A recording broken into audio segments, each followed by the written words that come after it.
Good afternoon, or morning or evening, depending on where you are.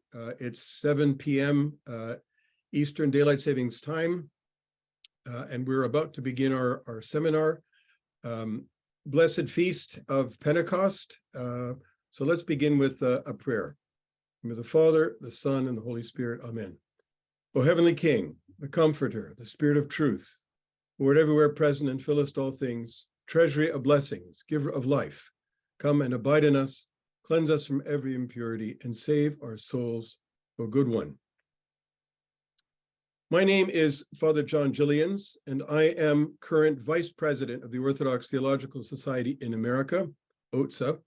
On behalf of the officers of the Society, I would like to welcome you to the first in what we hope will be a series of online seminars reprising some of the papers given by OTSA members at the recent quadrennial conference of the International Orthodox Theological Association that was held this past January in Volos, Greece.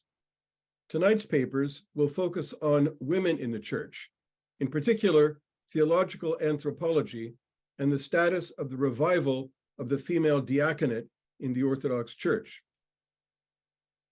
For those of you who may not be familiar with OTSA, the Orthodox Theological Society in America was organized in 1966 under the auspices and with the blessing of the Standing Conference of Canonical Orthodox Bishops in the Americas, SCOBA.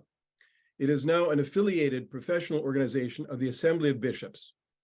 The Society exists in order to, first, promote the study and development of Orthodox theology, secondly, coordinate the work of Orthodox theologians in North America, bringing Orthodox scholars from all jurisdictions together for dialogue and to promote the collaboration of the Orthodox churches in North America.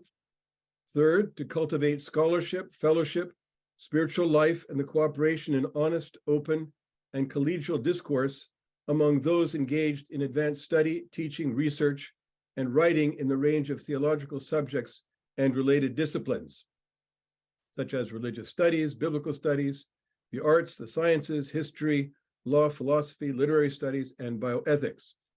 Fourth, to serve as a resource for the Assembly of Bishops and the Church. And fifth, to engage non-Orthodox theologians interested in Orthodox theology. It is with these purposes in mind that we are sponsoring this seminar today. Now to introduce the theme. In 1988, Ecumenical Patriarch Demetrius I convened a week-long inter-Orthodox consultation entitled "The Place of the Woman in the Orthodox Church and the Question of the Ordination of Women." It was attended by approximately 70 people and included official church delegates, including many bishops and priests, and expert advisors from the Eastern Orthodox churches from all over the world, with the exception of the Patriarchates of Antioch and Jerusalem. It was originally organized in response to the challenge posed to the Orthodox churches by our ecumenical partners, who had begun ordaining women to the ministry and strove to articulate an Orthodox answer to this question. While the consultation was not in favor of ordaining women to the presbytery or episcopacy, it did state that the order of deaconesses should be revived. The consultation concluded that there was ample evidence for this ministry from apostolic times, well into the Byzantine period, that the deaconess was ordained, hierotonia, to higher orders, and that such a revival would represent a positive response to the many needs and demands of the contemporary world. The conference represented the first international Orthodox consensus on the revival of the female diaconate in the modern period, and it is from this consensus upon which all subsequent conferences examining the issue have been based. So, what has happened since that time? The presenters will discuss first how we can understand male and female in an Orthodox context, and will then focus on the female diaconate in particular. Now, as for the format of this seminar, before I introduce the moderator for this event, I would like to review some of the format and logistics for this online seminar. Our program will begin with remarks from the moderator for this event, Father Jeffrey Reddy. This will be followed by remarks from each of our panelists. After each presentation, we will pause so that you may ask clarifying questions of the respective presenter. Use the chat function to submit your written questions, or raise your hand in the reactions button to submit your question. We will then unmute you so that you may speak to the group. We ask that you pose any questions, of course, in a respectful manner. After the presentations, we will open the floor for further questions and discussion. Now for some logistics. This is a Zoom meeting, which means that we can see each other. We hope that this will facilitate a robust dialogue. However, if you do not wish to be seen, you can turn off your camera. We will be spotlighting the speakers during their respective presentations. In case of technical difficulties on this end, we suggest that you set your screen for speaker view in order to focus on the particular presentation. You can do so by toggling the setting in the upper right-hand corner of your screen. We have also opened the chat for out-of-band dialogue. Note, this seminar is being recorded. Once edited, we plan to post it on our website. Now, I'd like to introduce the moderator for our event, Reverend Dr. Jeffrey Reddy, who will then introduce and moderate our panel. Father Jeffrey is the Director of Orthodox Christian Studies at Trinity College at the University of Toronto, where he teaches liturgical theology, pastoral studies, and both Old and New Testament. Father Jeffrey, over to you. Thank you, Father John, and welcome everyone. It's a great honor and privilege for me to be moderating this evening and introducing to you all three highly distinguished scholars, Dr. Carrie Frederick Frost, Dr. Teva Regule, and Dr. Helen Creticos Theodoropoulos. All of them, I think, will be sharing some rather marvelous papers that some had a chance to hear in Volos, as we heard a few months ago, and now is an opportunity to share with you all and to get a robust discussion going this evening. So first of all, Dr. Carrie Frederick Frost, who is an Orthodox Christian theologian who teaches at Western Washington University. She's the author of the recent book on women in the Orthodox Church called Church of Our Granddaughters. She is also book reviews editor for the Journal of Orthodox Christian Studies and chair of St. Phoebe Center for the Deaconesses, which is an initiative that aims to educate the faithful about the historical female diaconate and advocate for its revival to meet the ministerial needs of the church and society for today. She lives in the Pacific Northwest and is the mother of 5 and the grandmother of 1. She will be speaking on an incarnational model, a constructive theology of sex differentiation. Over to you. Thank you so much, Father Jeffrey. Thank you, Father John, sisters and brothers in Christ. It's great to be with you this evening to talk about these things. I originally gave this paper at the OTSA part of the conference that happened attached to the IOTA conference in Greece. And then I also gave it in the IOTA conference in the dogmatic theology session. So I'll begin. Theological concerns about sex differentiation are largely questions of our own time. By sex differentiation, I mean the expression of humans as male and female that is represented by, but not limited to, biological and physical characteristics. The ancient church's understanding of the person must inform any Orthodox thought on sex differentiation, but successful and rich considerations of sex differentiation today require a willingness to venture beyond the patristic thinkers, knowing that we cannot ask them to say more than they have said, and that new and different questions regarding the sexes are being asked today. A constructive theological approach that is both faithful to tradition and unapologetically creative is required, and that is what I hope to offer today. The ancient church, to which we would naturally look for reflection on this or any other topic, was primarily concerned with what it means to be a human person. In a nutshell, the ancient church understood the human person as created by God, embodied, unique, precious, mysterious, meant for relationship and communion, infinitely important and called to eternity. The ancient church's reflections on sex differentiation are largely inconsistent and non-dogmatic, and the Orthodox Church has never formulated dogma or formal doctrine concerning a theology of the sexes or a theology of gender. neither in the patristic era nor in our own. Even so, there are two basic understandings of sex differentiation that come from the ancient church that must serve as a basis for our thinking about these things today. First, women and men are equal in the incarnation, death, and resurrection. St. Gregory of Nazianzus wrote, "Did he die for the man?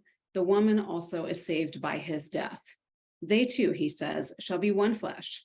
So let the one flesh have equal honor."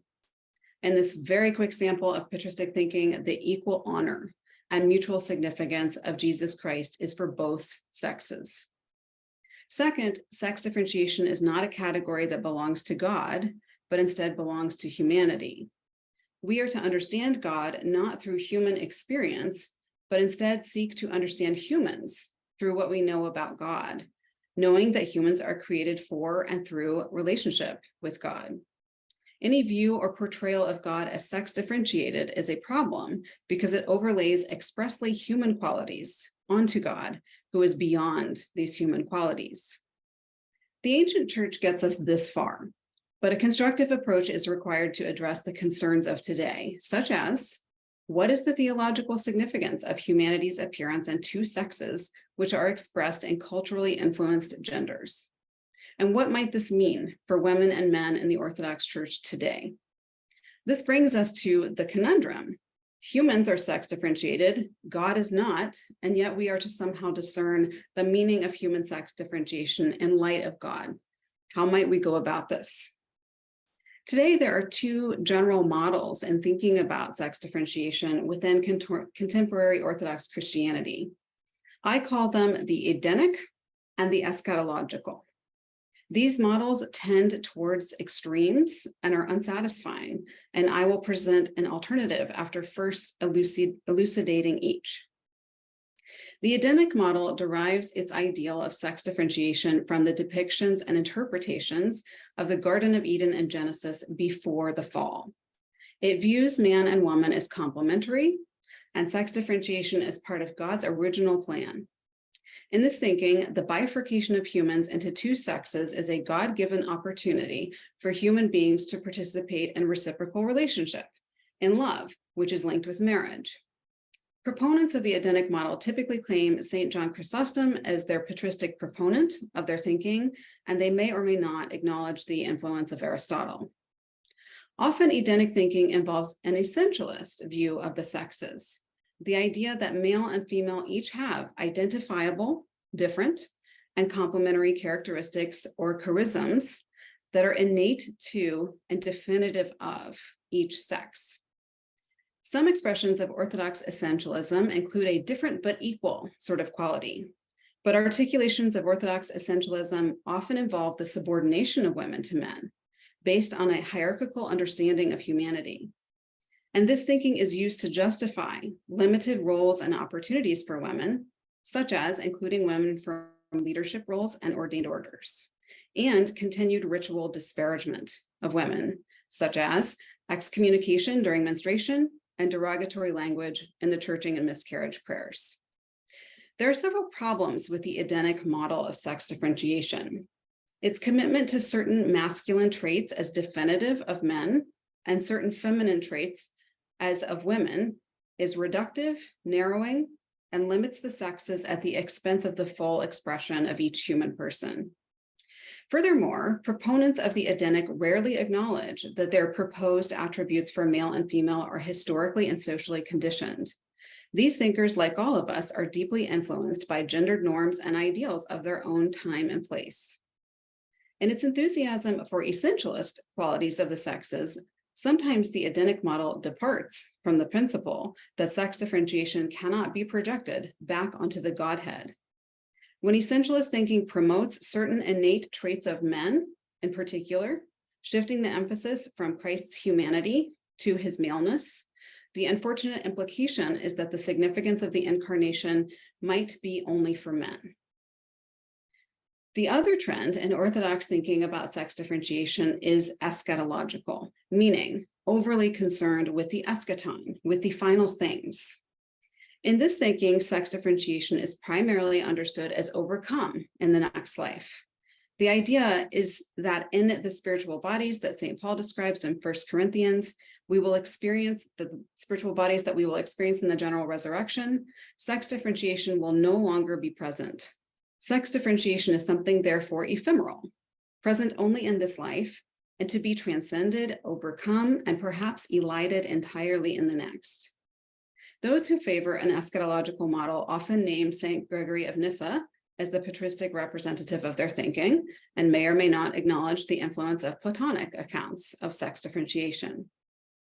Even with the focus on the end, eschatological views are nearly always informed by views of the beginning, the original creation of humans. These views are nearly the opposite to the Edenic model. Rather than seeing sex differentiation as definitive of creation and definitive of what it means to be human, the eschatological view is that sex differentiation is absent from or secondary to God's plan for humanity and therefore has no significance. This thinking is often linked with St. Gregory of Nyssa's ideas about a double creation in which sex differentiation is established out of God's foreknowledge or anticipation of the fall. In double creation, sex differentiation exists as a secondary trait to allow humans to be fruitful and multiply after the fall. In this view, sometimes sex differentiation is understood to be present but meaningless in the garden and then activated in the fall. Other times it is understood as absent from the garden but manifest at the time of the fall. These are Gregory of Nyssa's garments of skin. Either way, sex differentiation is a condition of the fall, and the upshot of eschatological thinking is the insignificance of sex differentiation. In its favor, the eschatological model perceives sex differentiation as only concerning humans. It is not overlaid back onto our understanding of God. Yet, with its eagerness to perceive sex differentiation as insignificant, comes a disproportionate interest in sexuality. It is not a stretch to connect this focus to the fact that many of the patristic thinkers who are cited to support an eschatological model today were unmarried, male, celibate, and sometimes monastic, and largely of the opinion that the life of consecrated virginity or monasticism was superior to the life of raising a family. Negative associations with, or at best ignorance of, procreation, family, and women would have come naturally in this context. I am unsatisfied, in case you can't tell, with both the Edenic and eschatological models of sex differentiation for many reasons. Both views are often linked with contemporary stances regarding cultural issues, suggesting that confirmation bias may be at work. Edenic proponents may present the essentialism of sex differentiation as support for male-dominated families and society, as well as heterosexual relationships and marriage. Some Edenic thinkers use this model to justify limited roles of women in the Orthodox Church, including the male-only priesthood. On the other hand, proponents of the eschatological may point to the ephemerality of sex differentiation as support for placing no value on sex differentiation today, which potentially leaves the door open for an acceptance of homosexual relationships and genderless or gender fluid norms. The emphasis on the insignificance of sex differentiation also lends itself to certain so-called Gnostic tendencies of our age, increasing wariness and denigration of the body at the expense of the full person with its intimate body and soul connection. Note that I am not expressing sanction or censure on the conclusion of either model. My concern is that their conclusions may be dictating their models rather than the other way around. The certainty claimed by both of these models is uncomfortable. The Edenic claims to clearly understand the original God-created model of sex differentiation before the fall. The eschatological claims certainty around both the future and the past, asserting that sex differentiation is meaningless in the next life and was only a bug, not a feature, of the original creation. Yet both beginnings and ends are ultimately unknowable to us. A final dissatisfaction with these models is that they are both created exclusively by men. The Orthodox Church cannot successfully or effectively entertain questions of theological anthropology using only the thoughts and perceptions of men, almost all of them celibate and or clerical. Perhaps not accidentally, both perspectives also distinctly benefit men. The Edenic perspective allows for men in the Orthodox Church to continue to subordinate women at worst, or narrowly circumscribe women in quasi-theological categories of essentialism at best. The eschatological model benefits men because if sex differentiation doesn't ultimately matter, then women's concerns, realities, and experiences can continue to be dismissed, diminished, or ignored in the Orthodox Church. A constructive engagement with questions around sex differentiation today will require women being included in the conversation and a questioning of the consequences of our past assumptions. In a discussion of sex differentiation, David Bradshaw respectfully suggests that the Greek fathers failed to adequately critique their own pagan inheritance in terms of their use of Plato's and Aristotle's thinking. I agree, but go further to say we have failed to adequately critique our own inheritance from the Greek fathers, but this is within our means to address.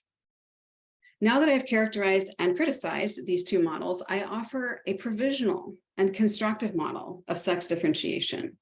I propose that rather than focusing on the beginning, Eden, or the end, eschaton, the middle we are living in now ought to shape our understanding of sex differentiation. Our middle is an incarnational reality, meaning we are defined not exclusively by our beginnings or our ends, but by our existence in light of the incarnation. We live in the middle, in between Eden and eschaton. This incarnational reality has consequences for the whole person, sex differentiation included. When we look at our incarnational reality, an incarnational model of sex differentiation and gender becomes possible. In an incarnational model, sex differentiation is understood as having to do with humans, not the traits of God, and humans as expressly understood through the incarnation. The incarnational model reorients discussions of sex differentiation within the incarnation, which has been largely omitted from both the Edenic and the eschatological models. This is the most significant lacuna in both models. Their focus on beginnings or ends to the exclusion of the cosmos changing events of the middle of the incarnation. In an incarnational model, questions of whether sex differentiation persists in the next life or is part of the original ideal creation or is a massive plan B hedging against the fall, all of which are unknowable, are secondary to our experience of being human in light of the incarnation, which is in many ways knowable. Viewing sex differentiation in light of the incarnation appreciates each person as sanctified by all the events of the incarnation, the birth, teaching, death, crucifixion, and resurrection of Jesus Christ. Through the incarnation, deification is open to every human to become Christ-like and commune with God in the kingdom. Thus, in the incarnational model, everyone is appreciated for their person and their gifts, all within the body of Christ. While an incarnational model rejects an essentialist quality to sex differentiation, it deeply values our experience of ourselves as humans differentiated into two sexes. The emphasis on the middle, our incarnational reality, acknowledges that humans are sex differentiated and that this is meaningful in light of the incarnation, meaningful in our lived experience, and meaningful to our deification. Sex differentiation is real, but cannot be and does not need to be defined or demarcated. The incarnational model also avoids the trappings of biological reductionism that define and limit sex differentiation and human experience to solely physical attributes. Instead, consideration of the full human person is possible, body, mind, and spirit. I freely acknowledge that my thinking on an incarnational model for understanding sex differentiation might well be bound up with my own incarnational model, my own incarnational reality as a woman, and perhaps especially as a mother. Our tradition often cites the troika of crucifixion, death, and resurrection as foundational for our understanding of reality. I see the importance of adding in Jesus Christ's birth and life, and therefore more fully appreciating the implications of the incarnation for our own lives. I also acknowledge that I am not immune to confirmation bias. The goal of much of my own work is improving the future for women in the Orthodox Church. Yet in my thinking about the significance of sex differentiation, I have sought a pragmatic and constructive view that honors the principles of theological anthropology, that is informed by the incarnation, and that includes the actual experience of being a woman or a man. Even though we understand ourselves to be equal in the incarnation, our lives tell us we are not equivalent. The incarnational model allows us to work with what we know, our own experience of being human, body, mind, and soul, acknowledging that sex differentiation is directly relevant to our lives. It frees us to explore our own experience of sex differentiation with all the tools available to us, including new scientific knowledge of the sexes and ideas and theories around the construction of gender. It neither limits us to essentialist qualities of each sex nor to cultural constructions of gender roles, but instead allows us to explore our own realities and experiences. It means we can ask what aspects of orthodoxy today are determined by cultural and social ideas of the sexes in comparison to an enduring incarnational understanding of these things. In conclusion, sex differentiation is not essentialist, but it is existentially significant. As David Bradshaw suggests, quote, our current sexual differentiated state may be not a temporary and regrettable deviation, but the necessary prelude to something that is ultimately greater, end quote. Sex differentiation is important because it has so much to do with our own experiences of this life, and thus our path to deification. With an incarnational model, I propose we will be best equipped to constructively address questions of sex differentiation and gender today. Thank you. Thank you so much. Our next speaker is Dr. Teva Regule, who received her MDiv from Holy Cross Greek Orthodox School of Theology and her PhD in Systematic Theology from Boston College. Her doctoral work focused on liturgical theology and history. Over the years, she's been an invited Orthodox participant to various consultations sponsored by the World Council of Churches, primarily focusing on ecclesiology. Dr. Regule has taught at her alma mater as well as the Papas Patristics Institute. At present, she serves as president of the Orthodox Theological Society in America, as well as on the board of the St. Phoebe Center for the Deaconess. She will be speaking about the reception of Rhodes, the female diaconate. Thank you, Father Jeffrey, and welcome to all of you here today. I would like to begin with an excerpt from the second prayer of ordination of the female deacon in the Byzantine Rite.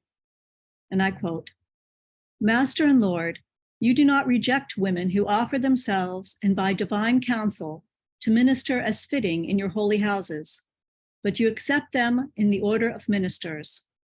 Give the grace of your Holy Spirit to the servant of yours also who wishes to offer herself and to accomplish the grace of the diaconate, as you gave the grace of your diaconate to Phoebe, whom you called to the work of ministry, unquote. The female diaconate is part of our history. In antiquity, female deacons ministered to women, much as the male deacon ministered to men. From ancient church documents, we know that she assisted with the baptism of women, provided catechetical instruction and pastoral care, took communion to the infirm, supervised at liturgy, participated in processions, and served as agents of the bishop entrusted with carrying out philanthropic and hospitality tasks. This ministry flourished for over 1,000 years. Its decline paralleled the decline of the diaconate as a whole, and it eventually fell into disuse sometime after the 12th century. However, it should be noted that there does not exist any canon or church regulation that opposes or suppresses this order.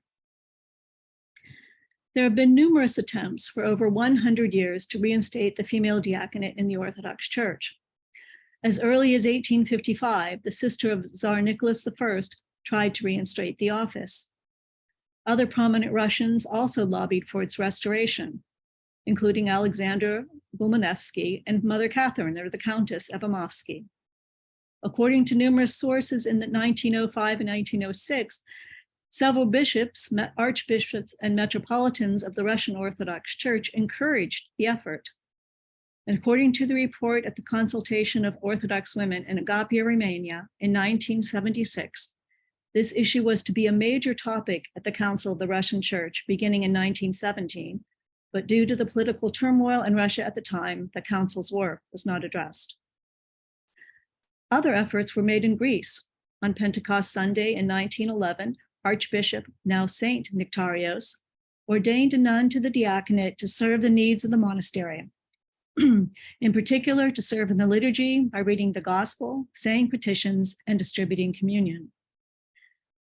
The first official mention for the need for the reinstitution of the female diaconate in the North American context was proclaimed in 1953 by Archbishop Michael of what was then the Greek Orthodox Archdiocese of North and South America. In a letter to the members of his diocese, he suggested that in order to meet the ministerial needs of the faithful, the Synod was considering reviving this ministry. And I quote, "There is so much to be done in each community that the endeavors of these priests alone do not suffice. For should the priest wish to know, as he must, his spiritual children by name, their problems and their spiritual and moral needs, this would certainly be beyond his physical and spiritual resources. These tremendous needs of our Greek Orthodox Church in America have urged us to make a fervent appeal such as this to our daughters in Christ. With the future welfare of our church and membership at heart, we are considering the establishment in this country of an order of deaconess," unquote. In the 1960s, his successor, Archbishop Iakovos, expressed the same desire in two keynote addresses to the clergy laity congresses of the Greek Archdiocese. More recently, the issue has been discussed at a number of international conferences. The first of these conferences was held primarily for Orthodox women in Agapia, Romania in 1976, where the restoration of the female diaconate was unanimously recommended. This was followed by a meeting in Sofia, Bulgaria in 1987 that continued to urge serious consideration of this issue. And then in 1988, the most substantive gathering to discuss, quote, the ordination of women, unquote, and the event upon which we are focusing in this session today was held in Rhodes, Greece. This conference was called by the Ecumenical Patriarch Demetrius I and was part of the pre-conciliar work of what was to have been at the time, the quote, the Great and Holy Council of the Orthodox Church, unquote. It was attended by approximately 70 people, including official church delegates, many bishops and priests, and expert advisors from the Eastern Orthodox churches from all over the world, with the exception of the patriarchs of Antioch and Jerusalem. It was originally organized in response to the challenge posed to the Orthodox churches by our ecumenical partners who had begun to ordain women to ministry and strove to articulate an Orthodox answer to this question. And while the consultation was not in favor of ordaining women to the presbyterate or episcopacy, it did state, quote, the order of the deaconess should be revived, unquote. The consultation concluded that there was ample evidence for this ministry from apostolic times well into the Byzantine period, and that the deaconess was ordained, herotonia, to higher orders, and that such a revival would, quote, represent a positive response to the many needs and demands of the contemporary world, unquote. Furthermore, the report suggested the possibility of opening up the so-called, quote unquote, low orders to women, for example, the subdiaconate, tonsured reader, cantor, and altar server. The consultation at Rhodes was a pivotal event. It represents the first international consensus on the revival of the female diaconate in the modern period, and it is from this consensus upon which all subsequent conferences examining the issue have been based. So how has the consensus of Rhodes on the restoration of the female diaconate been received by the Church? Since that time, additional conferences have been held in Crete in 1990, Damascus, Syria in 1996, and Istanbul in 1997, in which this issue was both discussed and affirmed. Furthermore, in July of 2000, after a year of careful review on the subject, a formal letter was sent to the Ecumenical Patriarch Bartholomew by more than a dozen members of the Orthodox community in Paris, including such noted Orthodox theologians as Elizabeth Bersigel, Father Boris Bourbonskoy, Olivier Clément, and Nicholas Losky. The letter traces the history of the female diaconate and notes that the Patriarch himself has stated that, quote, no obstacle in canon law that stands in the way of the ordination of women to the diaconate. This institution of the early church deserves to be revitalized, unquote. It also states that the order should, quote, involve more than just a simple and archaeological reconstruction or reconstitution of the ancient ministry of the deaconess. It is a question of revitalization, in other words, of its realization in the context of the culture and the requirements of the present day, unquote. Finally, two major conferences were held in Thessaloniki, Greece, Deaconess Ordination of Women in Orthodox Theology in January of 2015, and Deaconess Past, Present, and Future in January of 2020. Both explored the issue of the female diaconate thoroughly, from biblical, liturgical, patristic, systematic, canonical, and historical theology. And just to note, the papers of the latter conference are now available in book format from Holy Cross Orthodox Press, entitled Deaconesses, A Tradition for Today and Tomorrow, edited by Deacon John Priest of Geese, Dr. Nikki Papagiorgio, Ms. Marilyn Rivelis, and Dr. Petros Vassiliadis. There have even been two halting attempts to restore the order. In 2005, the Synod of the Church of Greece, under the leadership of Archbishop Christodoulos, voted to restore the order. However, the bishops limited the initial phase of the project to women in remote monasteries, which, in my opinion, neutered much of the ministry.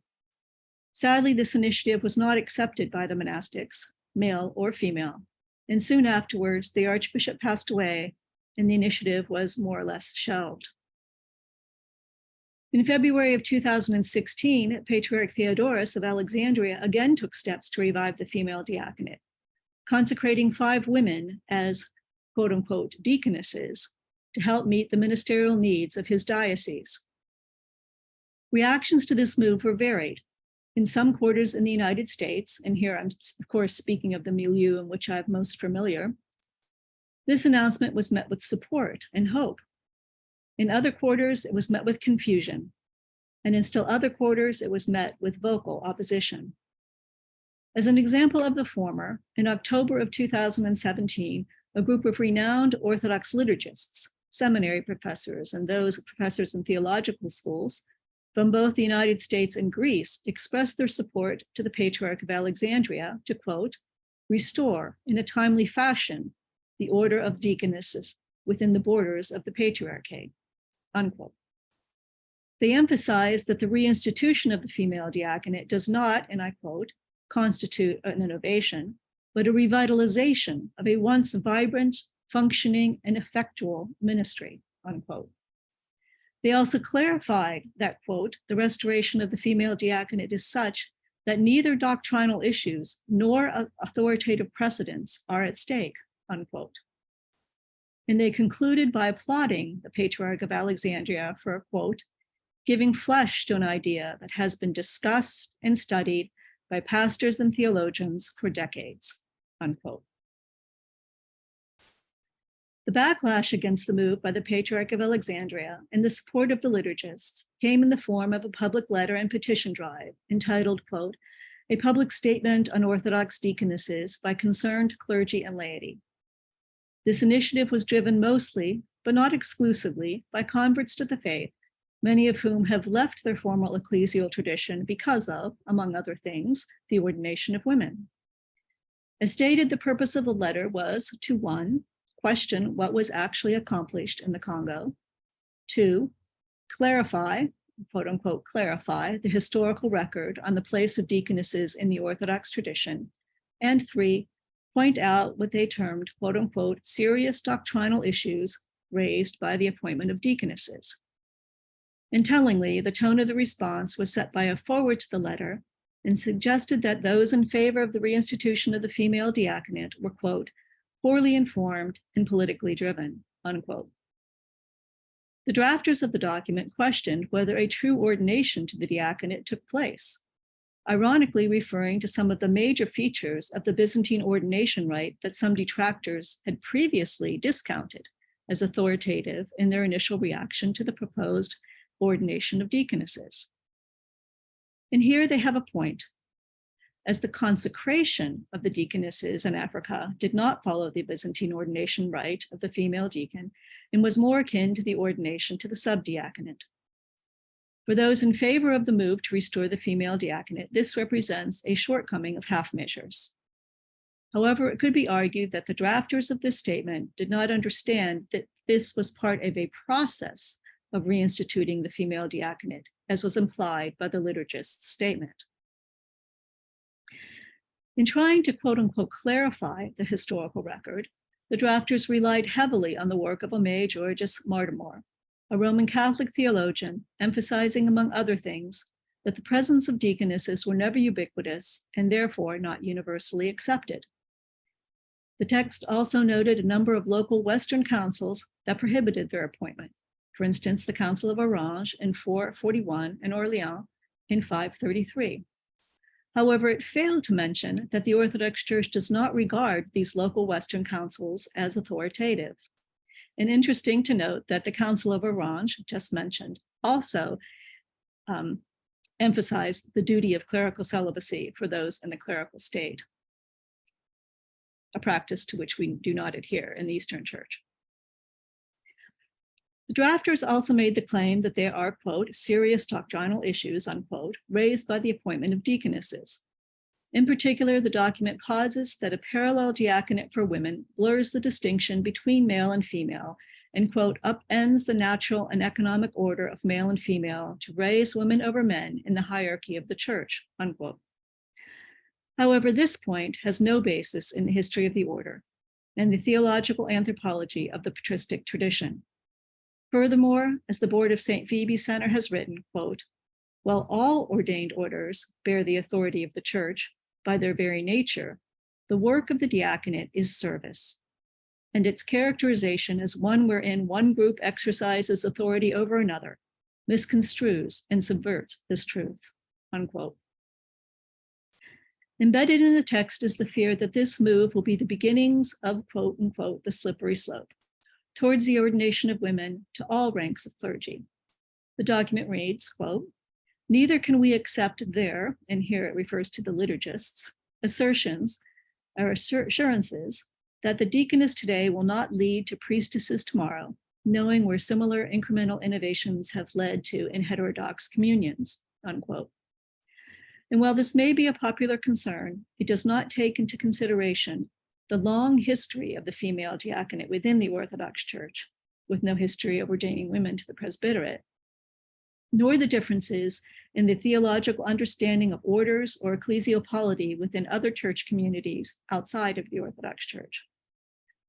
Furthermore, the claim in the document that advocates for the revival of the female diaconate, quote, covet the rank, honor, and authority of the clergy, unquote, reveals perhaps a greater motivation or fear of those opposed to such a move. Now, in other quarters of the Orthodox world, primarily in Greece, in Greek monastic circles, the move by the Patriarch of Alexandria was also opposed.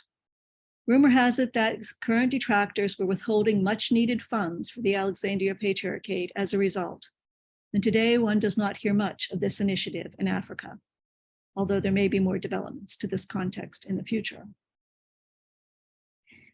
Still, the advocacy for the female diaconate, as the consultation at Rhodes had urged, continues in the church today. So what are we to make of all this?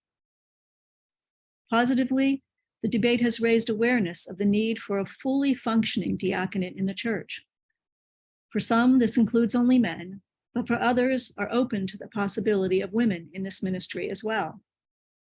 More people are understanding and advocating for a diaconate that is not just stepping stone to the presbyterate, nor just a liturgical functionary, but a ministry of service that is grounded in the way that the church meets the world.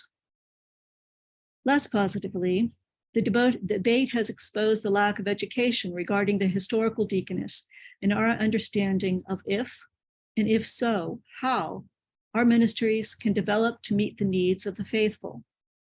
This is especially the case regarding the possible public liturgical role of a future female deacon. The main fear of those opposed to the reestablishment of the female diaconate is that this will lead to women exercising this ministry in this fashion, as well as women entering the presbyterate and episcopacy and the subsequently unraveling of the tradition at large. While one can be sympathetic to this concern, it conflates our understanding of orders of priesthood, the diaconate, presbyter, the bishop, and ironically, reveals that many of those opposed to the female diaconate see no theological reason why women could not be ordained to higher orders, if admitting them to the diaconate would automatically do so. But most importantly, I think it reveals a lack of confidence in the mind of the church.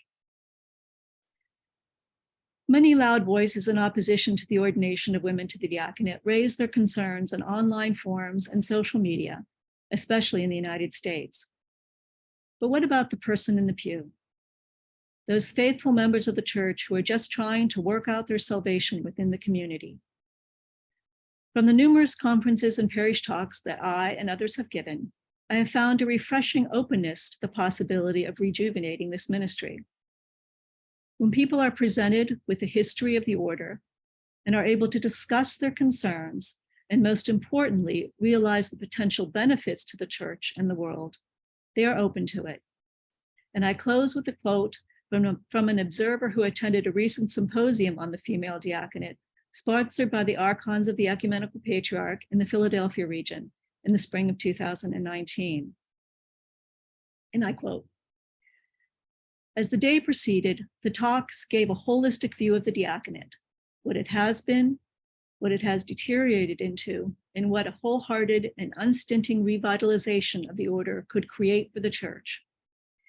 We were presented with a vision of church whose members are cared for pastorally, energetically, joyfully, thoughtfully, and wisely in a way that few of us can ever have experienced, but would love to see. The evolution of reactions was striking. By the end of the day, the audience had shifted from lukewarm to positively radiant with enthusiasm. It was inspiring to see so many people who love their church energized by this potentially renewed and exciting way of serving it, our communities, and the world," unquote. And I pray that one day it will be so. Thank you. Thank you very much. Our third presenter will be Dr. Helen Creticos Theodoropoulos, who is Orthodox theologian and lecturer, currently adjunct professor at St. Sava Serbian Orthodox School of Theology in Libertyville, Illinois, teaching classes in patristics and Christianity in America. She has also served as adjunct faculty at the University of St. Mary of the Lake, Mundelein Seminary, Loyola University, Chicago, and other area schools, with classes focusing on Orthodox history, theology, and spirituality. She leads 2 Bible studies and teaches adult religious education at area Orthodox churches. Helen and husband Evan are parents of 3 and grandparents of 2. She will speak about the status of the movement to revive the ordained female diaconate in the United States. Thank you. Thank you, Father Jeffrey. I am going to share a PowerPoint. So my presentation was given at IOTA as part of a broader roundtable discussion that looked at the status of deaconesses in worldwide orthodoxy. And I was tasked with looking at the situation in North America. There is much progress toward the restoration of deaconesses occurring in North America.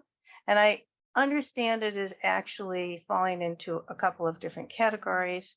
First, I'd like to discuss how we are preparing the way for the restoration of deaconesses, and then address some of the challenges and how we can face some of the challenges that come along in preparing the way.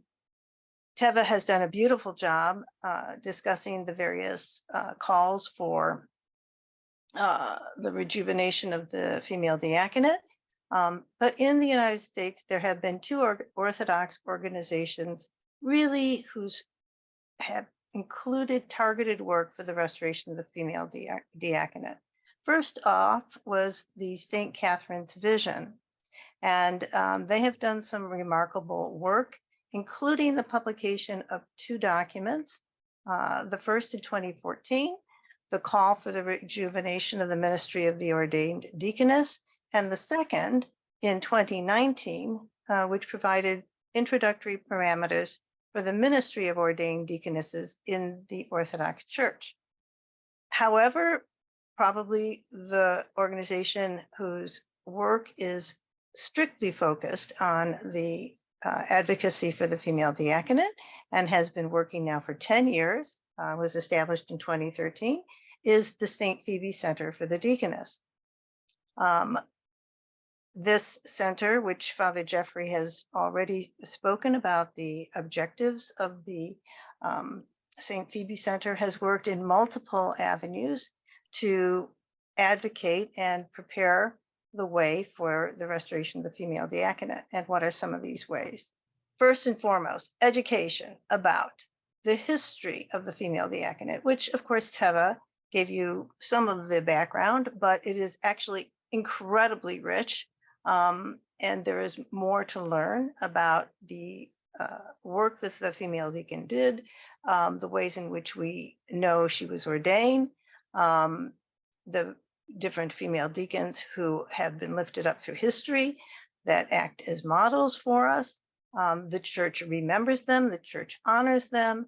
All of this history forms part of the background. But then so many people don't know about it. And once they do learn about it, they're amazed, excited, and this forms the background for the work of reigniting the female diaconate. The importance, and when we talk about the importance of the female diaconate, we work very hard to also discuss the importance about the diaconate, male and female. And this is something that has enabled people to begin to recognize the value of this ministry, which has always, from the very beginning of the life of the church, been seen as essential, distinct, not an intermediate step, not as something to be just dismissed and discarded as a sort of a preliminary, but as having its own separate duties and ministry that belongs to the fullness of the life of the church. And without it, we are all diminished. This is true for male and females in the ministry of the church. And part of what we are doing is to recognize this need. How can this ministry service the needs of people today? In so doing, we have addressed the understanding that women's issues have now come to the fore. Women's mental, physical, emotional, and sexual health, issues of abuse, violence against women, questions about raising marriage, miscarriage, women's physical illnesses and struggles, conception issues. Many of these things have to do with women's needs that are not fully being addressed, and the female diaconate can address these.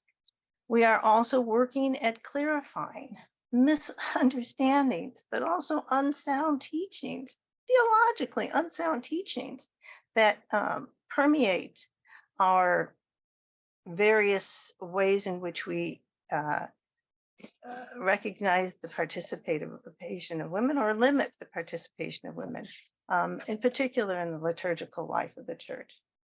All right, how are we doing all this work? Through a variety of mechanisms. Yes, we have an educational website.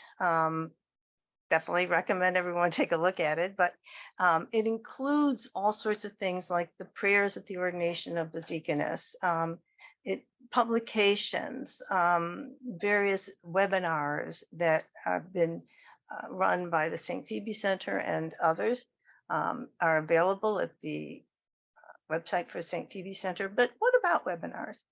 We have offered several webinars that discuss the history, the various calls to revive the female diaconate, the work of the female diaconate as how it became revealed as something that would be of benefit during the pandemic.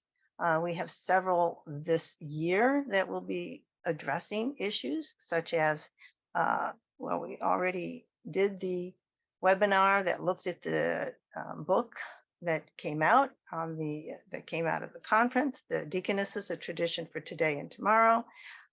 We are going to have a webinar on girls and women's liturgical service that we are doing with OTSA women.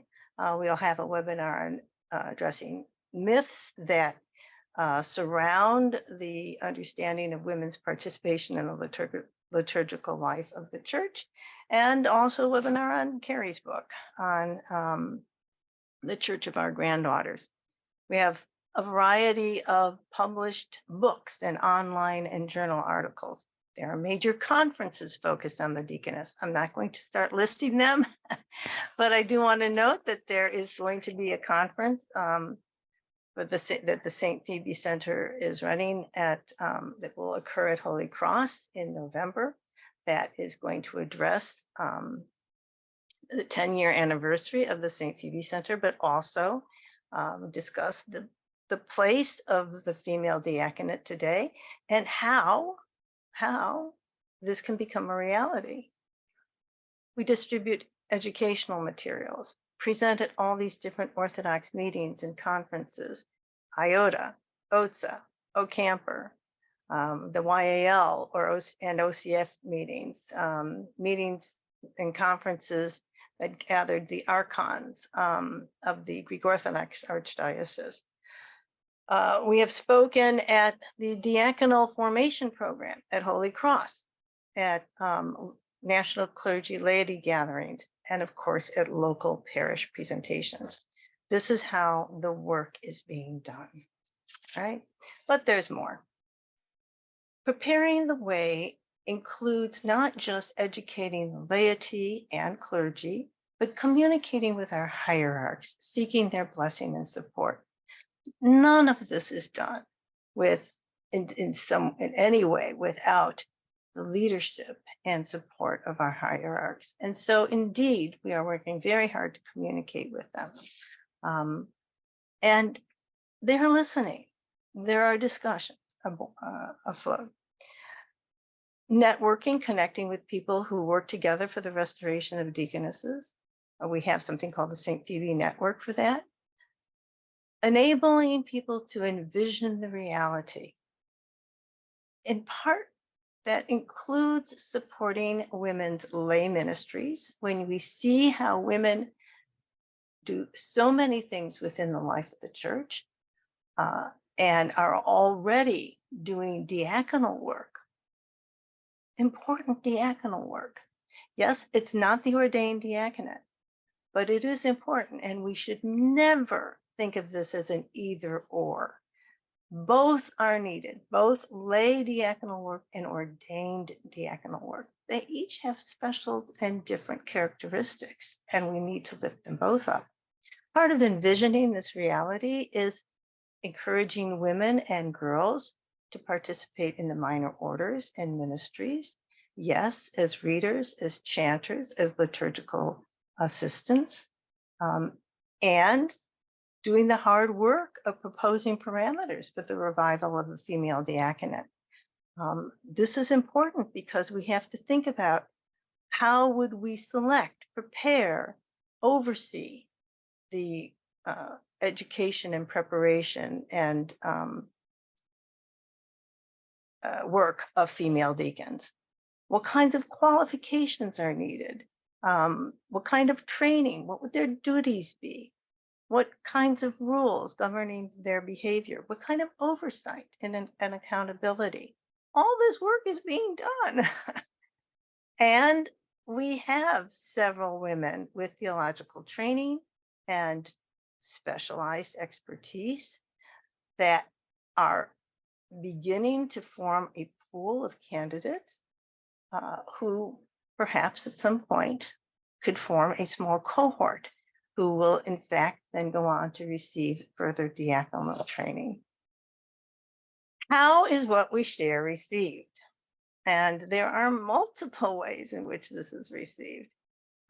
Yes, there is astonishment.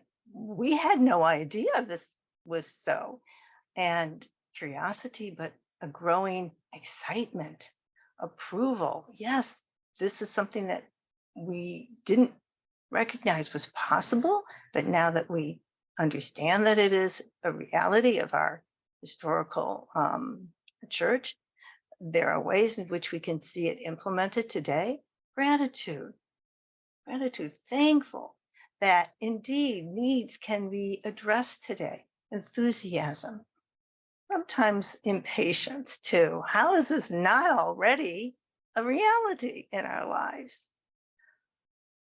Then we have that intermediate position between this sort of enthusiastic support. We have confusion. First kind of a disbelief. Is this really true? Should I believe it? And then a reluctance to change. What will that mean?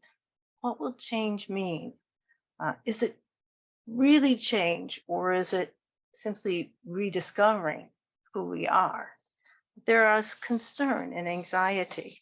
Can this, in fact, lead to further division within the life of the church?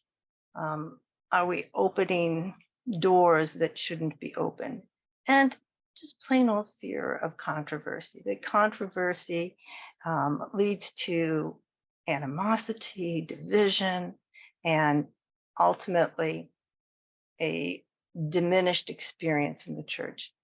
And then, sort of at the end of that, we come to outright suspicion and opposition. So what does the suspicion look like? First of all, and I think Teva has articulated some of these, this is a veiled attempt to introduce female priesthood into the Orthodox Church. There is some sort of claim that the real agenda is the desire of women to wield power, exercise authority in the church, and infiltrate the rank of priest and bishop. Indeed, the female priesthood is not and has never been on the agenda of the work of the St. Phoebe Center, nor is this, and really more to the point, okay, this is in fact a fallacious argument. To claim these kinds of motivations is not to actually look at the importance of the argument itself.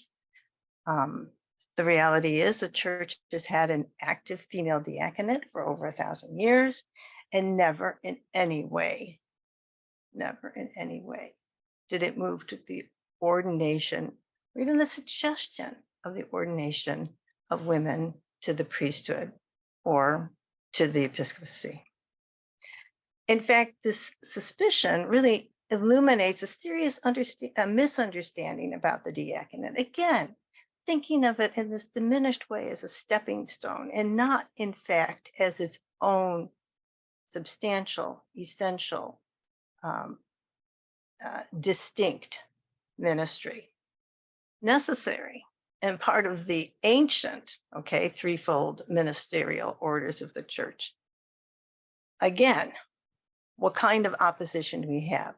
It's often fueled by misconceptions about women's ritual uncleanliness or other factors that have in some argument prevent them from participation in liturgical assistance. These have been shown to be fallacious in certain ways and are being addressed. There are questions about there not being an authentic need or desire from the life of the church, that this in fact is driven by a secular feminist agenda, which really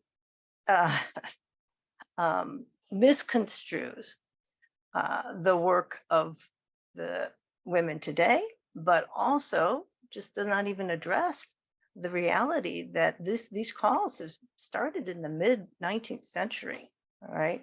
It's not within the 5-10 years recently, but it's been a very long recognition of the need for this renewal. It's also blind to the deep needs of many girls and women who are in fact leaving a church in which they cannot see themselves represented or their voices heard. To say there is no need is to be very blind to this reality. And then, of course, there is the suspicion that it is the nose of the camel under the tent, the slippery slope, a fallacious argument, if in fact there's any place at which the slide can stop. And of course, the theology of our church the history and tradition of our church has this nice big stopping point. We stop at the diaconate for women. We don't advance to the priesthood and to the episcopacy. Not the right time. The only time that we have is now. There's no other time. Today is the day we have to serve the church, to address her needs, to be what God calls us to be. There is no other day but today. And in fact, it's a good time. It's a good time because now we really are beginning to understand the needs. We have done the hard work of knowing the history of our church. And we have begun to see how women's ministries already in the life of the church have tremendous value. And then there's the question of authority. But we recognize the essential leadership of our hierarchs. And yet they are asking, what is the deep desire of the people? So both sides have to be addressed. The lay people have to express their need to the hierarchs. And the hierarchs, of course, are the ones who lead us and show us the way in which we can, in fact, meet the needs of these people. Finally, there is that concern that Teva brought up, where we see some of this anxiety being expressed by converts who have, in fact, been traumatized by a series of events that have occurred within their previous church communities. And I think what we need here actually is a lot of compassion. We need compassion for people who are fearful, and we need them to hear us with compassion.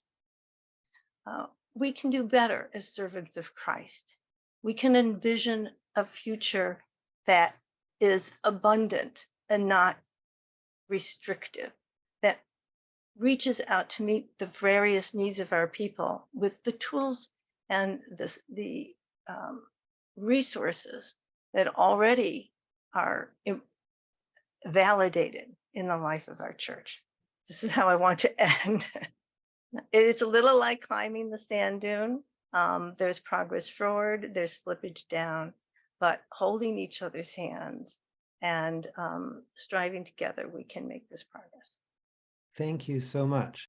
All right, we will have now about 20 minutes of time for questions from people who've gathered to listen. I want to just thank you all for some very robust and considered, very, very thoughtful presentations. It certainly puts the lie to, what the kinds of things that you were talking about. People have objected to the nature of this discussion, that it's rushed or it's driven by societal, issues or concerns, that sort of thing. I mean, this truly is theology happening, right? And I really appreciate the consideration that you guys are giving to this topic. It hasn't escaped my attention that this is the week every year that we start reading again from the Epistle to the Romans. It'll pick up on a Sunday soon, but we started reading in the lectionary this week. And of course, famously, around the late 50s, St. Paul entrusts the deaconess Phoebe to take that epistle to Rome, where he hasn't yet been. And we know in the ancient world that meant she read it to them. And not only that, she interpreted it to them. So the very first preacher, the very first authority to bring that most beautiful and robust epistle to the Romans was a deaconess. So it's significant, I think, that we sort of struggle here to catch up with where we were in the 50s of the first century somehow. We have a couple of questions that have come up in the chat. Maybe we'll start with those and give people a chance to consider their questions, and then use the raise hand feature we can queue up the questions. Jennifer Sigler asks or says, I understand the fear of the slippery slope given macro cultural events in the West today. So what is the theological reason that we stop at the diaconate for women? Why is it okay, aside from historical precedent, for women to be ordained to lower orders but not to the priesthood? The stopping point suggests there's an ontological difference between the priest and everyone else. is that stopping point, and this is me picking up, just simply to facilitate moving to having women deacons now, or is there genuinely a forever stopping point in your minds? And that's over to any of you to respond and interact on that. I want to point out that Valerie Karras did put a response in the chat as well, and perhaps you might want to read that. Okay, well, should we start there? Yeah. Mhm. There is, in fact, a very significant difference, she says, between the ordained ministries of priest and deacon, perhaps the most significant being that priests or presbyters celebrate the sacraments on behalf of the bishop ultimately, while deacons do not. That does not necessarily mean there is an ontological difference between men and women, but there certainly is between the two orders. So, I mean, I read that as saying they're different questions, but not necessarily that the same answer has to be given to both, right? So I do want to, I mean, as Teva has pointed out in her answer, this is actually not a question that has been formally addressed theologically by our church. We have never actually discussed certainly whether or why women can be ordained to the priesthood, you know, whether that's a possibility, why not.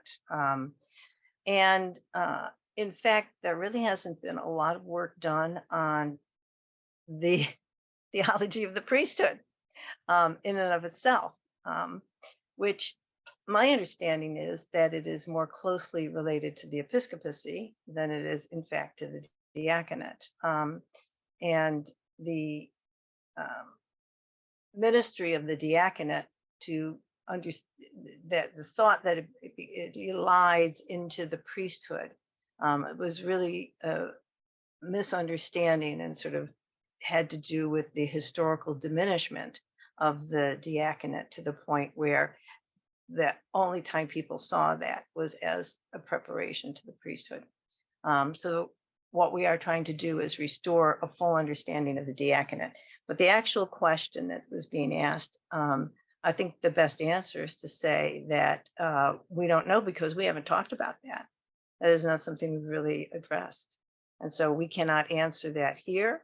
But I can tell you that for sure, the one does not lead inevitably to the other.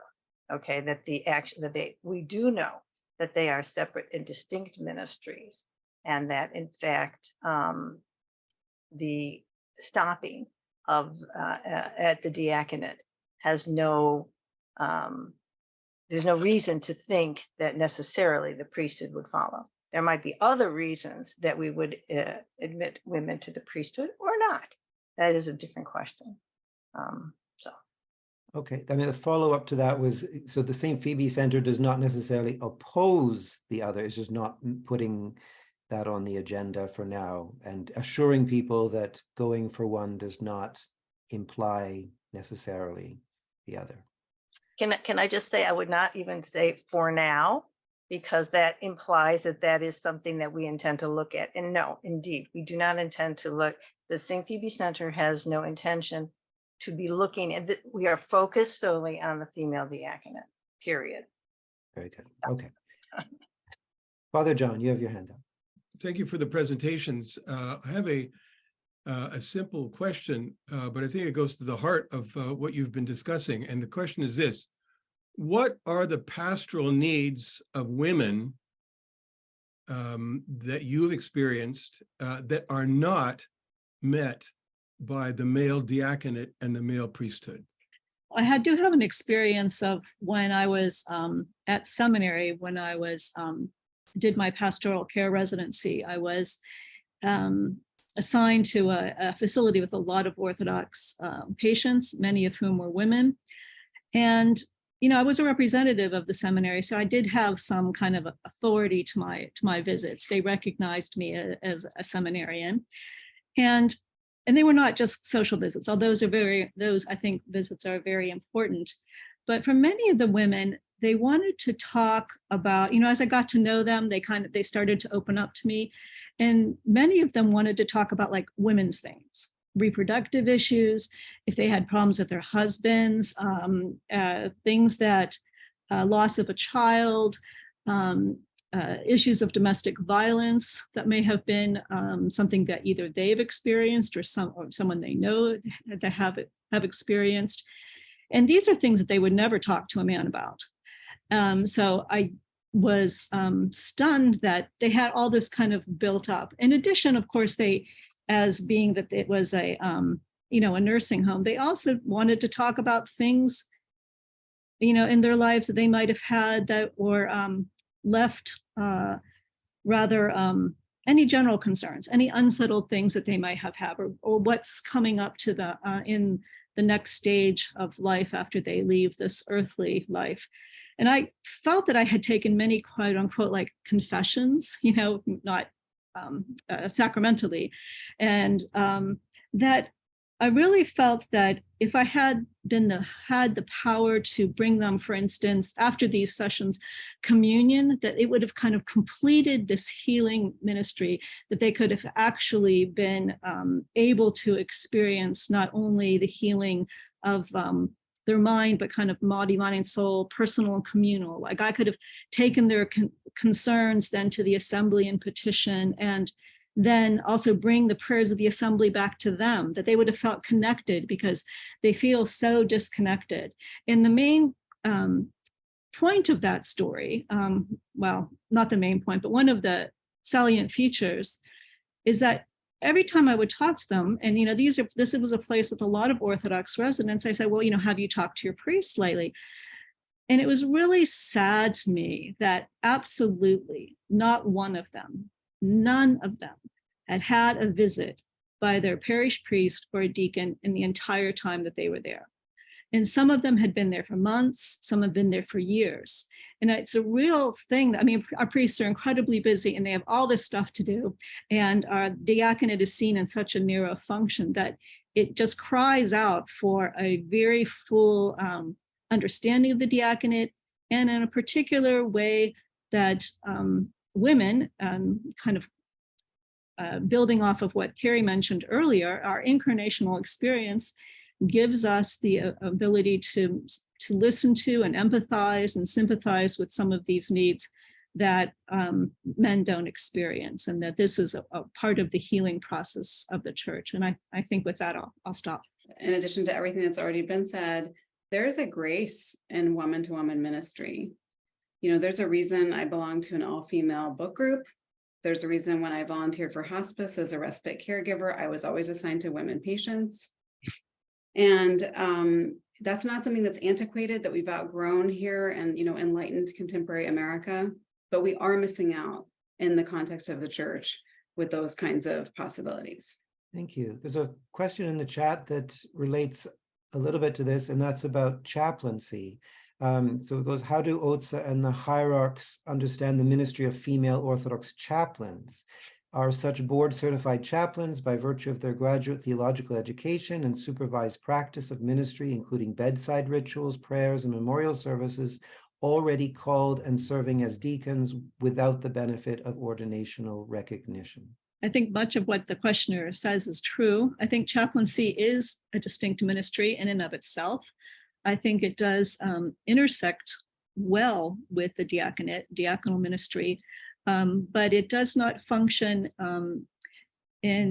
it does not connect one to the sacramental life of the church. That's still the purview of the ordained ministry. And I think that that's an important, so you can have chaplains, you might have people trained in chaplaincy that could also be deacons, but chaplains can exist in hospital settings and all of the secular settings. They don't have to be ordained, but ordination does give one that connection to the sacramental life.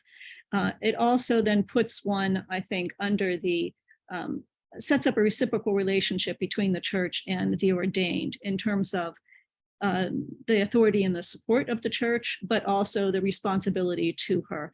And they can't just say anything. There's no like loose cannons, so to speak. That's part of, I think, what an ordination gives one in terms of that. There is an endorsement process in the Orthodox Church, and I encourage women, certainly, and men who feel have that calling to, in fact, pursue it. Hey, Paul has a question. I'll ask him to unmute here.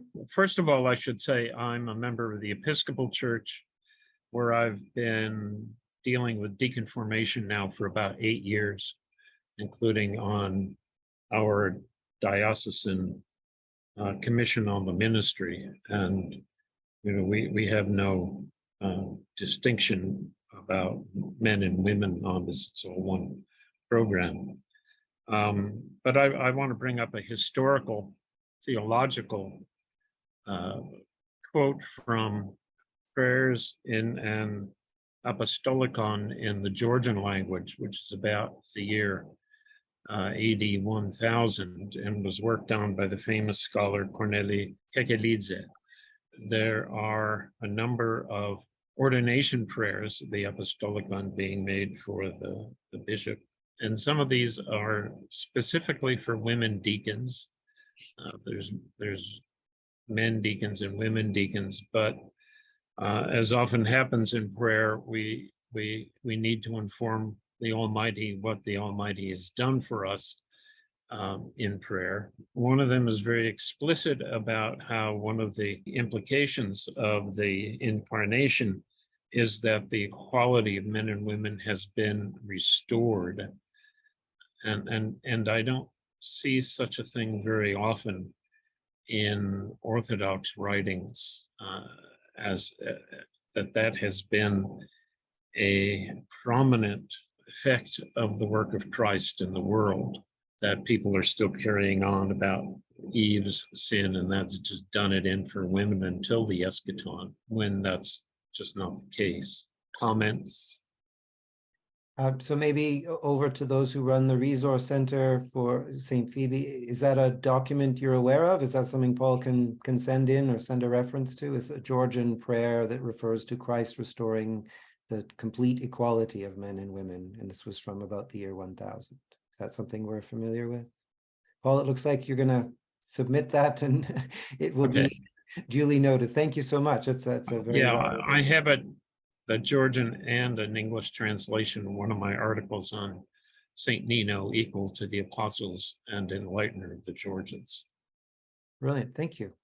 Yeah. Okay. Father Roman. Very happy I signed in today because I enjoyed the talks that I wasn't able to get to Greece to hear. One of the things I think that sometimes is overlooked, I think it's clear that there is, good work being done by male clergy who are visiting men and women and that sort of thing. But clearly, as has been stated, I think it's clear that many women would have a more open, it would be more open and easier to be open with the deaconess if their deaconesses would be visiting, as previous people have said. But I think there's the other side of it too, is that everyone who's called to serve in the church is to serve both men and women, because we will be all in the same ministry to a certain extent. I think there are elderly men and all sorts of men who would probably be more open to speaking to a deaconess than to some deacon or some older priest. There's sometimes when men get together to speak about serious things, it becomes a type of contest, and I think a deaconess would be disarming to a certain extent to certain men. And I think that basically, right, the whole church would benefit from deaconesses, not just the women. And I think that's something not to forget. Yeah. That's my 2 cents. Related to this, it was just brought up, the whole question of the kind of wider ministry of the church. My sense in listening to the presentations tonight is that the desire is not just to see women ordained to the diaconate, but to see diaconate restored full stop and renewed, because we don't have it. Oh, honestly, we have glorified altar servers that we call deacons.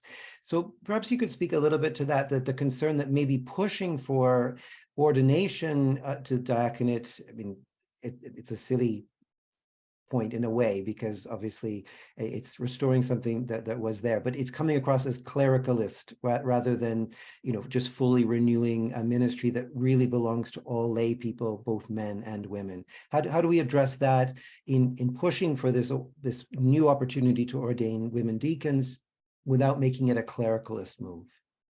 I would like to just say a couple things to that point, which is that the diaconate itself is an anti-clerical order. And we are living in a time of real imbalance in terms of the major clergy. If we look at the early church, deacons and deaconesses outnumbered priests and bishops really significantly. And the diaconate was always the place that was the bridge between the other members of the clergy and lay people. So I do think that there's a way in which a restoration and like a fulfillment of male and female deacons and deaconesses today would be an anti-clerical move just in and of itself. We asked Father Simeon to put his question. So it's actually the two of us. Pres Joy is here as well. So hello. Okay. Thank you so much. Just wanted to encourage you. I think we need to somehow now take this show on the road. So I'm inviting you to San Diego. It's a good place to come visit. Both St. Constantine and Helen, North County, and my church has been have young girls now as congregational servers. And historically, I did actually have a woman altar server. That's a longer story, but we need help. We need people like you to come into the parishes and help to address some of our people that are going to struggle with this and need a woman to come in. And that's not their parents necessarily. Sometimes they listen to the outsider more than they do to their folks, right? So anyway, I'd like to encourage you to come, and the invitation is open. We'll do what we can. Anything you want to add, Annie? No, I think I'm just taking a little bit of turn from what he's saying, but I really enjoyed the presentations today. I think that the call to reviving the diaconate at large is very important. In the church, in the world today, there's a lot of need. All hands on deck as far as I'm concerned. And I think that talking about, reviving the female and reinvigorating the male diaconate is really important. And when you were talking earlier this evening about the diaconate being a different entity than the priesthood, and that it's not that the one leads to the other. In practical parish experience, that's people's understanding. Because how many priests do we know who are a deacon for a day or deacon for a month before coming a priest? Because of the way in which you ordain, you're ordained a deacon first and then a priest. And so I understand that, and I agree to that. But at the same time, most people's practical experience is that the one happens and then the other. So I think that, more education like we're doing here and discussion, and we're blessed to have a career deacon in our parish. And so it's a wonderful asset. And I think we just need to continue doing what we're doing and hopefully incarnating and moving towards what Dr. Carrie's saying in terms of just actually incarnating. That's such a hugely important word. Hugely important, and we need to grab a hold of that, and not only, like she said, not only be looking to the past or to the far distant future whenever that happens, but really being where we are right now. And where we are right now is we need help. Everybody needs help. Everybody's struggling, and everybody needs help. And like I said, all hands on deck as far as I'm concerned. Thank you so much for those comments. And speaking for a moment as the chair of St. Phoebe Center, we quite seriously are ready to take this show on the road. But I'm going to claim dibs on coming to San Diego because it's one of my favorite American cities. So I'm going to put I'll put the email address in the chat. So if anyone wants to be in touch about anything, that included, you'd be welcome to. Thank you. Thanks. Yes, thank you. Okay. Dr. Paul Meyendorf, I shall ask you to unmute. Thank you very much. Thank you for your wonderful presentations. What I see as the most positive here, coming from the St. Phoebe Center, is a call for the restoration of the diaconate as a real order and not just as a liturgical ornament, which is what the male diaconate has been in recent centuries.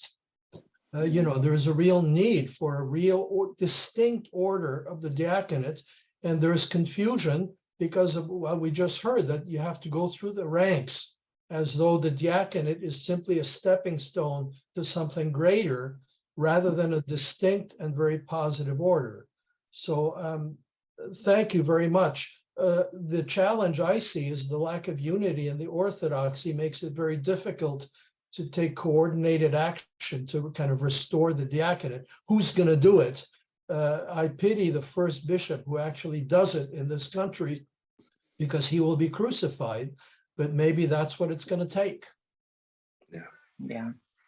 It would be great if we didn't have that historical precedent where every presbyter was first made a deacon. Like if it genuinely was a separately ordained order. And I suppose, Dr. Meindorf, you can't tell us liturgically whether that ever would have been possible, but it does just generate that confusion right from the get-go, that you somehow are just rising up a ladder of ranks. I do want to point out that there was that one bishop who did ordain a female deacon, St. Nectarios, and he was roundly criticized for it. But eventually sainted. and it's but most saints are martyrs too. So I think maybe those remarks bring us to a kind of natural conclusion of sorts. We could go on, and I think the point is we need to go on and on with this, right? And as has been said, take the show on the road.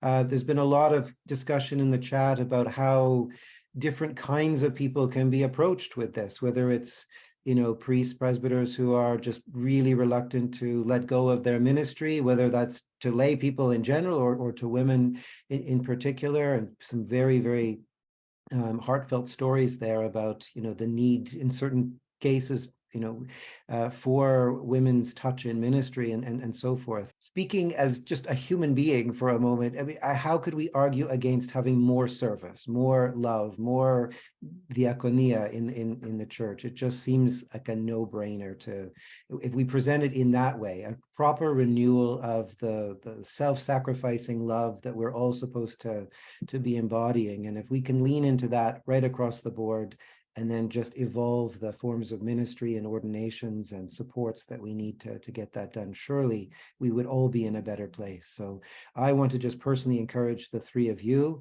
to say again how wonderful the presentations were, but that the ministries you represent, the books that you write, the articles you write, the teaching that you do is extremely valuable to me, and I know to an awful lot of people. And so do not despair, do not give up, do not flag.